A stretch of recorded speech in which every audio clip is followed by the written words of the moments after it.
Hello students, कैसे हैं आप सब। आई होप आप सब बहुत अच्छे होंगे। मैं हूं दिव्या और मैं आपका वेलकम करती हूं क्रेजी मैथ्स चैनल में। तो लास्ट क्लास में हमने इसकी बेसिक चीजें समझी थी कि इसमें क्या है, कैसे है, गुणनफल किस तरह से होता है, शून्यकों की जांच किस तरह से की जाती है।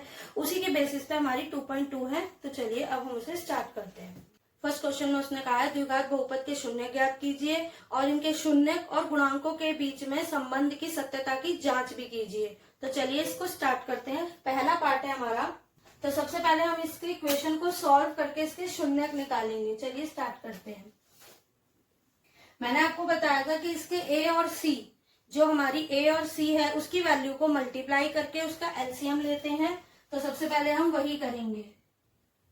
तो देखिए एक्स ए हमारे लिए 1 है और सी हमारे लिए 8 है, तो आएगा 8 के एलसीएम लेंगे तो हमें मिलेगा 2 2 2 ट्रिपल 2। अब हमें किस तरह से इसे -2 बनाना है, ये देखिए हमारे एलसीएम निकले, ये करके दिखा देती हूँ मैं। 2 चौक 8, 2 दूनी 4 और 2 एकम 2। तो ये हमारे एलसीएम निकल आए 2 2 2। अब हमें इस तरह से, अब हमें इन तीनों को इस तरह लिखना है कि हमें -2 मिले। तो देखिए 2 और 4 में से 2 माइनस करेंगे तो हमें 2 मिल जाएगा, लेकिन वो माइनस का होना चाहिए। तो हम बड़ी संख्या को माइनस का रखेंगे और छोटी संख्या को प्लस का। तो इससे हमें हमारा -2 मिल जाएगा। तो हमारी इक्वेशन बन गई x² minus 4x plus 2x minus 8। ये हमारे लिए 0 है क्योंकि हमें शून्यक निकालने हैं। तो यहाँ देखिए अब इसमें से कॉमन क्या निकलेगा, x, अंदर बच जाएगा x माइनस 4। जैसा कि मैंने बताया था जो फर्स्ट ब्रैकेट बचता है वही सेकंड ब्रैकेट भी होता है सेम। अब यहाँ देखिए x सेम है, 2 बच गया, वो भी प्लस का, क्योंकि हमारी पहली वैल्यू प्लस की है। 2x जो है वो प्लस का है इसलिए। अब यहाँ देखिए दो अलग अलग इक्वेशन बन गई। एक बन गई x प्लस 2 और एक बन गया x माइनस 4। अब इसे सॉल्व करेंगे और यहाँ से x की वैल्यू निकालेंगे। तो x plus 2 is equal to 0, then x is equal to -2। तो ये हमारा पहला शून्यक आ गया। x minus 4 is equal to 0, then x is equal to 4 plus का, क्योंकि ये प्लस था ये माइनस हो गया, ये माइनस है तो ये प्लस हो गया। तो ये हमें हमारा दूसरा शून्यक मिल गया। तो हमारे शून्यक आ गए, शून्यक क्या क्या निकल आए, शून्यक आ गए हमारे -2 और 4, ये आ गए हमारे शून्यक।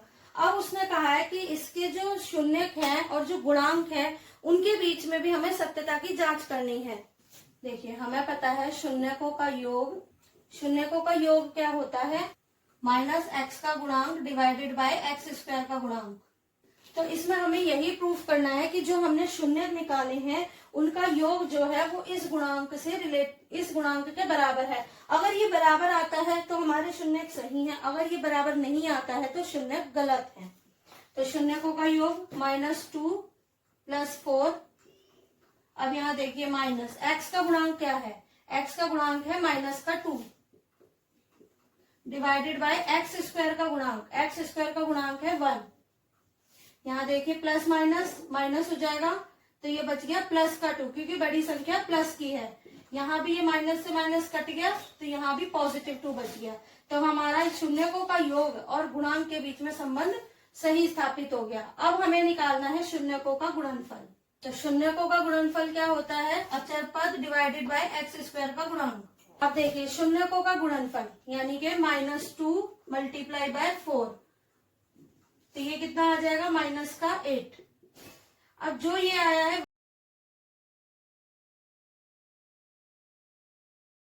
वही यहाँ आना चाहिए। हमारा अचर पद कितना है, -8 और x² का गुणांक है 1, तो ये भी हमारा आ गया -8। तो हमने सत्यता स्थापित कर दी कि हमारे जो शून्यक निकले हैं वो गुणांकों के बराबर हैं। तो इस तरह से हमने ये प्रूफ कर दिया कि हमारे जो शून्यक है और जो गुणांक है वो सही है। तो ये हमारा फर्स्ट पार्ट हो गया है। अब हम इसका नेक्स्ट पार्ट करेंगे। अब हम इसे तोड़ते हैं। अब हमें चाहिए 4 माइनस का। तो देखिए हम 4 का एलसीएम लेंगे तो हमें क्या मिलेगा, 2 और 2 यानी 2 to the 4। तो हम लिखेंगे -2s माइनस 2s। क्यों, क्योंकि हम इन्हें मल्टीप्लाई करेंगे तो प्लस का 4 मिल जाएगा और अगर प्लस माइनस करेंगे तो माइनस का 4 मिल जाएगा, इसलिए हमने -2 और -2 लिया है। अब इसे आगे सॉल्व करेंगे, यहां से कॉमन निकालेंगे 2 और s, तो अंदर बच जाएगा 2s -1, क्योंकि हमने पूरा 2s बाहर ले लिया है तो इसलिए यहाँ 1 बच गया। अब जो यहाँ ब्रैकेट है वही यहाँ सेम होगा। अब यहाँ देखिए 2s यहाँ प्लस का है, यहाँ माइनस का है, इसका मतलब माइनस बाहर आ जाएगा। अब क्योंकि ये सेम है पूरा तो बस 1 आ जाएगा, क्योंकि ये पूरा का पूरा सेम है। तो अब यहाँ देखिए, अब हमारी इक्वेशन, अब यहाँ पे हमारे 2 बन जाएंगे x के शून्य, 2s -1 और 2s -1। ये स्थिति हमने की थी जिसमें हमने कहा था कि दोनों शून्य सेम होते हैं, ये वही स्थिति आ गई।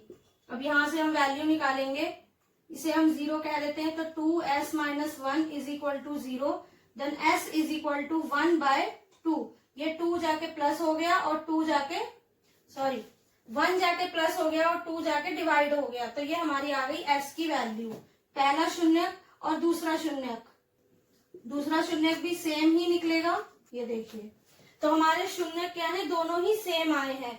अब हम इनके योग और गुणनफल की जांच करेंगे। तो शून्यकों का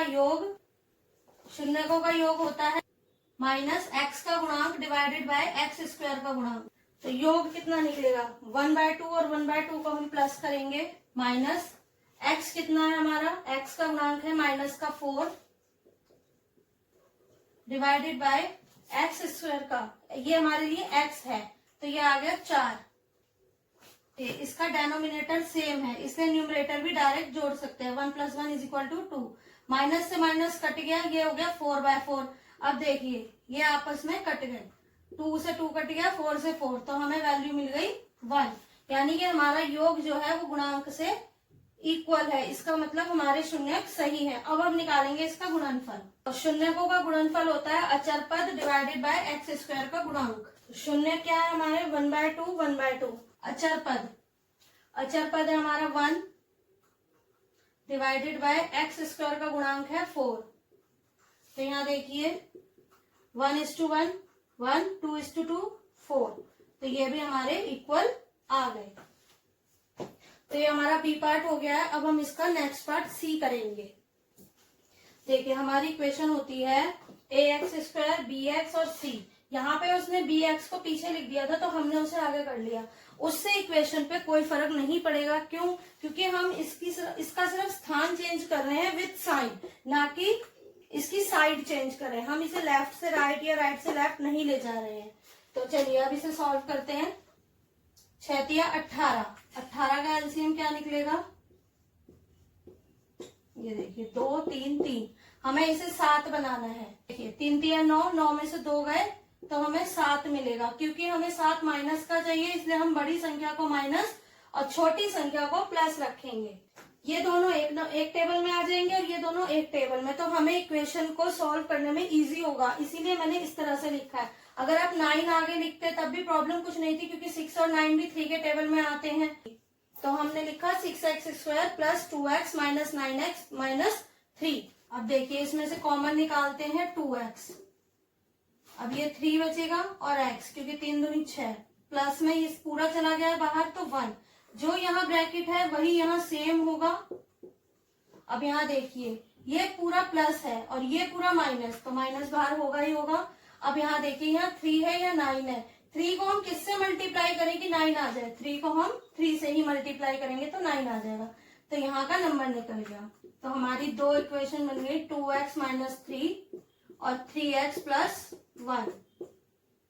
अब हम यहाँ से इसके शून्यक निकालेंगे। 2x - 3 = 0, then x = 3/2। जैसा कि हमें पता है ये हमारे लिए क्या बन गया, अब ये हमारे लिए रैखिक बहुपद बन गया, जिसके क्या शून्यक निकलते हैं -b/a। तो हम डायरेक्ट भी लिख सकते हैं -b/a। तो b हमारे लिए माइनस का है, ये देखिए -b/a अगर हम करेंगे तो माइनस इक्वेशन के लिए, और ये -3 के साथ दिया हुआ है, और डिवाइडेड बाय a यानी कि 2, तब भी हमारा 3/2 ही निकलेगा। तो अगर आपको इसे सॉल्व भी करना है तो इतना लंबा खींचने की जरूरत नहीं है, डायरेक्ट b/a करके आप सॉल्व कर सकते हो। यहाँ देखिए 3x + 1 = 0, तो यहाँ भी हम सेम कर देते हैं -b/a, तो -b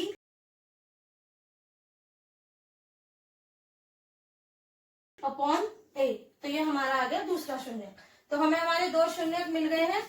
अब हम इनकी सत्यता की जांच करते हैं। तो शून्यकों का योग आ गया हमारा माइनस एक्स का गुणांक डिवाइडेड बाय एक्स स्क्वायर का गुणांक। तो शून्यकों का योग 3/2 प्लस 1/3। इसे सॉल्व कर लेते हैं पहले। ये देखिए 3 दूनी 6। अब यहां से इसे डिवाइड करेंगे तो 3 और 3 तिया 9 प्लस माइनस माइनस 3 दूनी 6, 2 2 1 कम 2। तो ये मिल गया हमें 7/6। अब यहाँ देखते हैं एक्स का गुणांक माइनस का 7। तो एक माइनस ये और एक माइनस का 7 और एक्स स्क्वायर का गुणांक है 6। तब यहाँ देखिए माइनस से माइनस कट गया तो हमें मिल गया 7/6। तो ये हमारा इक्वल प्रूफ हो गया। अब हम निकालेंगे इसका गुणनफल। शून्यकों का गुणनफल होता है अचर पद डिवाइडेड बाय एक्स स्क्वायर का गुणांक। तो गुणनफल आया हमारा 3/2 मल्टीप्लाई माइनस का 1/3 इज इक्वल टू, पहले इसे सॉल्व कर लेते हैं। ये देखिए 3 से 3 कट गया तो ऊपर माइनस का 1 और नीचे 2। अब यहाँ देखिए अचर पद है -3 और एक्स स्क्वायर का गुणांक है 6। तो -3/6। अब यहाँ देखिए 3 एकम 3, 3 दूनी 6। तो हमारा आंसर आ गया माइनस का 1/2। ये भी प्रूफ हो गया। तो ये हमारा सी पार्ट हो गया है। अब हम इसका डी पार्ट करेंगे। देखिए इसमें हमें उसने अचर पद नहीं दिया है तो वो हमारे लिए कोई वैल्यू नहीं है। हम इसमें से ही कॉमन निकालेंगे और अचर पद हमारे लिए क्या हो जाएगा 0। तो देखिए किस तरह से करेंगे इस क्वेश्चन को। px, अब इसमें से हम कॉमन निकाल लेते हैं 4u। तो यहाँ देखिए हमारे पास क्या बचा u + 2। अचर पद हमारे लिए 0 माना जाएगा तो हम मान लीजिए 0 भी मान लेते हैं तब भी कोई फर्क नहीं पड़ेगा। तो ये देखिए हम इन दोनों में से कॉमन ले लेते हैं। 4u कॉमन आया, अंदर बचा u + 2। अब इसके हम शून्यक बनाएंगे। तो देखिए सबसे पहले u + 2 is equal to 0, then u is equal to -2। अब यहाँ देखिए 4u इज इक्वल टू 0, यानी ये हमारे लिए क्या हो गया 0 हो गया। तो हमारा एक निकल आया -2 और एक निकल आया 0। ये हमारे दो शून्यक हो गए। अब हम इनकी सत्यता की जांच करेंगे। तो पहले निकालेंगे शून्यकों का योग। देखो इसमें आपको कंफ्यूज होने की जरूरत नहीं है कि यहाँ 0 ले लिया तो ये कैसे बना। आप यहाँ 0 लीजिए या मत लीजिए, उससे कोई फर्क नहीं पड़ेगा। अगर हम यहाँ 0 मानकर भी निकालेंगे तो देखिए क्या निकलेगा 4u² प्लस, हम यहाँ किससे मल्टीप्लाई डिवाइड करेंगे 0 से करेंगे। तो देखिए 0 + 8 कर देंगे तब भी हमारे पास यही बचेगा। ठीक है, तो इसीलिए हम इसको ना करके डायरेक्ट इस तरह से कर लेते हैं। तो शून्यकों का योग होता है माइनस एक्स का गुणांक डिवाइडेड बाय एक्स स्क्वायर का गुणांक। तो योग कितना निकलेगा -2 + 0। एक्स का गुणांक क्या है -8 डिवाइडेड बाय 4। तो यहाँ देखिए ये बच गया हमारे पास -2। 4 एकम 4, 4 दूनी 8। तो ये भी आ गया -2। अब हम करेंगे इसके गुणनफल की जांच। देखिए शून्यकों का गुणनफल होता है अचर पद डिवाइडेड बाय एक्स स्क्वायर का गुणांक। अचर पद हमारे लिए कुछ नहीं है 0 है और एक्स स्क्वायर का गुणांक है हमारा 4 और गुणनफल क्या निकलेगा -2 मल्टीप्लाई बाय 0। तो -2 मल्टीप्लाई बाय 0, तो ये तो बन गया 0। ठीक है, अचर पद क्या है हमारे लिए 0 और एक्स स्क्वायर का गुणांक है 4। तो देखिए किसी भी नंबर को अगर हम जब हम 0 को किसी भी नंबर से डिवाइड करते हैं तो आंसर 0 ही आता है। तो ये हो गया हमारा गुणनफल। तो ये हमारा डी पार्ट भी कंप्लीट हो गया है। अब हम करेंगे इसका नेक्स्ट पार्ट। देखिए पिछले क्वेश्चन में जो हमने इसका डी पार्ट किया था उसमें उसमें कोई अचर पद नहीं दिया था। अब यहाँ उसने हमें बीच की वैल्यू नहीं दी है जो कि bx होती है। अब हम इसी में से ही इसके इक्वेशन को सॉल्व करेंगे। तो चलिए देखिए कैसे करते हैं। px, इसमें कुछ भी कॉमन नहीं निकलेगा तो ये हमारे लिए सेम ऐसी ही वैल्यू रहेगी। हम इसे अलग अलग सॉल्व करेंगे। तो देखिए किस तरह से हम इस 15 को स्क्वायरिंग की फॉर्म में लाएंगे। आपने वो किया होगा a + b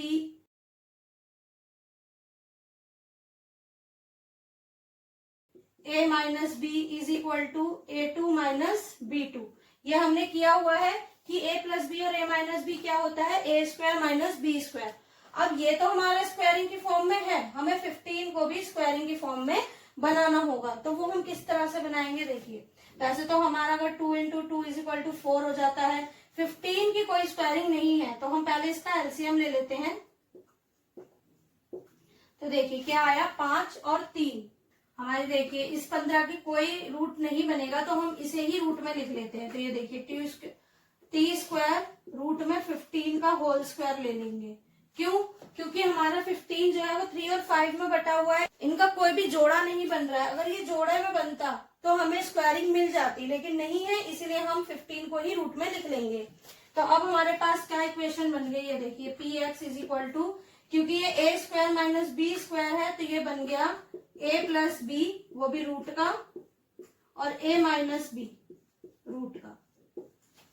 ठीक है, ये हमारी आ गई शून्य। अब हम इसे सॉल्व करेंगे। T plus root 15 is equal to 0, तो टी की वैल्यू आ गई माइनस रूट 15। इसी तरह से इसे करेंगे, p minus root 15 is equal to 0।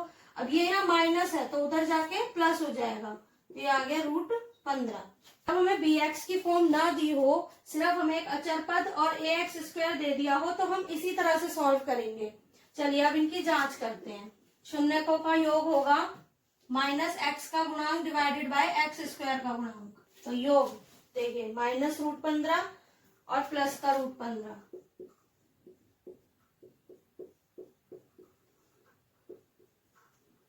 X का गुणांक कुछ भी नहीं है, डिवाइडेड बाय एक्स स्क्वायर का गुणांक 1 है। यहाँ देखिए ये प्लस का है, ये जैसा कि हम करते हैं, क्या करते हैं हम, अगर -2 + 2 हो तो 0 बन जाता है, उसी तरह से ये माइनस रूट 15 और प्लस रूट 15 भी 0 बन जाएगा, और ये तो 0 है ही। तो ये हमारे योग इक्वल प्रूफ हो गए। अब हम करेंगे इसका गुणनफल। तो देखिए शून्यकों का गुणनफल होता है अचर पद डिवाइडेड बाय एक्स स्क्वायर का गुणांक। तो शून्यकों का गुणनफल रूट 15 को और माइनस रूट 15 को गुणा कर देंगे।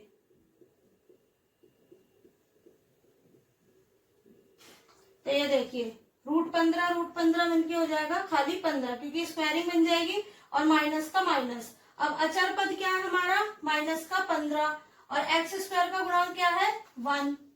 ये देखिए, तो ये भी हमारा प्रूफ हो गया कि गुणनफल भी सही है। तो -15 इज इक्वल टू -15। ये हमारा ई पार्ट कंप्लीट हो गया है। अब हम इसका नेक्स्ट पार्ट एफ करेंगे। अब इसमें हमें सब कुछ दिया हुआ है, A x square minus B x minus C, इस तरह की हमें इक्वेशन दी हुई है। हम इसे सॉल्व करेंगे। 4 तिया 12। अब 12 को इस तरह से लिखना है कि मल्टीप्लाई में 12 आ जाए और इसमें 1 आ जाए। हम 4 और 3 को ही लिख सकते हैं। ये देखिए 4 और 3, क्योंकि हमें माइनस का आंसर चाहिए तो बड़ी संख्या माइनस की हो जाएगी और छोटी संख्या प्लस की। चलिए करते हैं। देखिए 3x square minus plus 3x minus 4x minus का 4। देखिए इसको माइनस करेंगे तो हमें माइनस का 1 मिल जाएगा। यहाँ से कॉमन निकालेंगे 3x, अंदर बचेगा x प्लस 1। जो यहाँ ब्रैकेट बच रहा है वही यहाँ बचेगा, और यहाँ आ जाएगा माइनस का 4 बाहर, क्योंकि यहाँ x तो चला गया लेकिन -4 रह गया। तो हमारी दो इक्वेशन क्या बन गई इसकी, 3x माइनस 4 और x प्लस 1। अब हम इन्हें सॉल्व करेंगे।